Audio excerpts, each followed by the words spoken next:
میں نے station director صاحب سے کہا کہ امیجیٹ جو آپ لوگوں کی ضرورتیں ہیں وہ ہمیں ذرا بتا دیں کہ کیا ہے.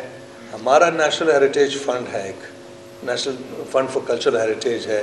یہ بھی چونکہ ہیریٹیج ایک طرح سے ہیریٹیج بلڈنگ ہے، لسٹڈ بلڈنگ تھی، اس کو تو ہاتھ بھی نہیں لگانا چاہیے تھا، اور اس کے اندر جو ذخیرہ ہے وہ ہیریٹیج ہے. تو ہم اپنی وزارت کے ذریعے پوری کوشش کریں گے کہ ہم آپ کو امیجیٹلی کوئی ریلیف دے سکیں. وزیر انفارمیشن جو ہیں سولنگی صاحب، وہ خود براڈ کاسٹر رہے ہیں، ان کو مجھ سے زیادہ اس ادارے کا درد ہوگا. میرے دوست ہیں بڑے اچھے، اور بڑے اچھے انسان ہیں. میں ان سے گزارش کروں گا کہ ہنگامی بنیادوں پہ ریڈیو پاکستان پشاور کی داد رسی کریں، اور جو بھی ممکن ہو وہ اس بلڈنگ کو ریہیبلیٹیٹ کرنے کے لیے، یا ان کی جو پروگرامنگ ہے اس کو ذرا ایکسلریٹ کرنے کے لیے، بہتر کرنے کے لیے فوری طور پہ اقدامات. جی آخری آپ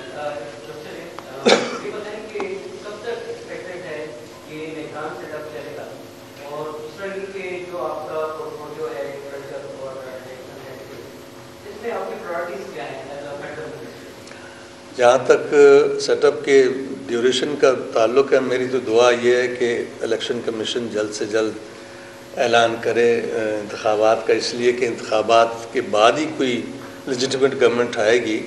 ہماری، جیسے میں نے پہلے کہا کہ ہم چوکیدار ہیں، اور میں ایماندار چوکیدار رہنا چاہتا ہوں.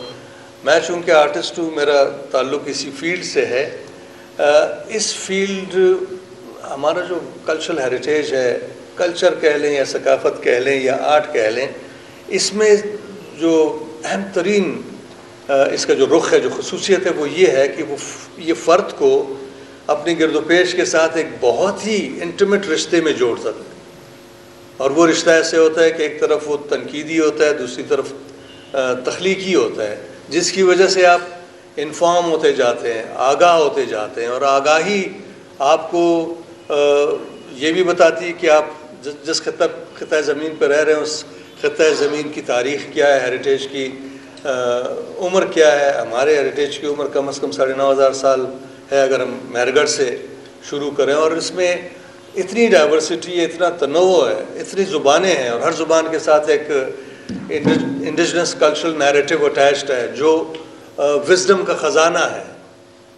ہماری کوشش یہ ہوگی کہ ہم نیشنل کوہیژن کے لیے کام کریں.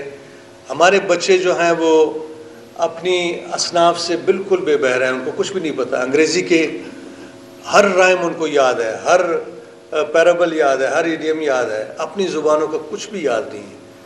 ہماری کوشش یہ ہوگی کہ ہم فوری طور پہ ایک 3 روزہ یا 5 روزہ کانفرنس بلا کے ایکسپرٹس تمام زبانوں کے، تمام پاکستانی زبانوں کے، چھوٹی سے چھوٹی اور بڑی سے بڑی، ان کو بلا کے یہ جو ذخیرہ ہے ہمارے فوک ادب میں، انٹینجبل ہیریٹیج میں، وہ ہم جمع کریں اور پھر ٹرانسفارم کریں خوبصورت ویڈیوز میں، آڈیوز میں، اینیمیشنز میں، خوبصورت کتابوں میں، تاکہ ہمارے بچوں کو پتہ چلے کہ وہ کون ہیں، ان کا تشخص جو ہے وہ مضبوط ہو.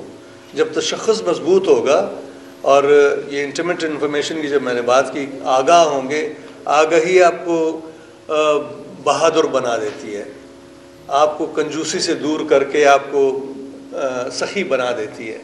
جب آپ سخی ہوتے ہیں اور بہادر بھی ہو جاتے ہیں تو پھر آپ بلا کی آنکھوں میں آنکھیں ڈال کے کہہ سکتے ہیں کہ تم بلا ہو، یعنی آپ انفارمڈ ڈیسیژن میکر بن سکتے ہیں. جب آپ کے فیصلے انفارمڈ ہوں، آگاہ ہوں، تو پھر ملک کو گلزار بنانا، جیسے رحمان بابا نے کہا ہے بہت پہلے، کرد گل اکڑا چ سمدی گلزار سی اغزی مکر اپشو کی بدی خار سی. پھر یہاں لوگ پھول ہی اگائیں گے، کانٹے نہیں بوئیں گے، اس لیے کہ کانٹے آپ کے اپنے پیروں کو زخمی کریں گے.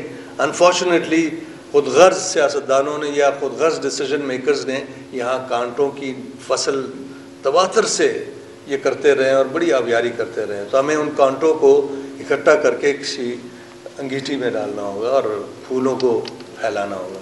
Thank you. Thank you.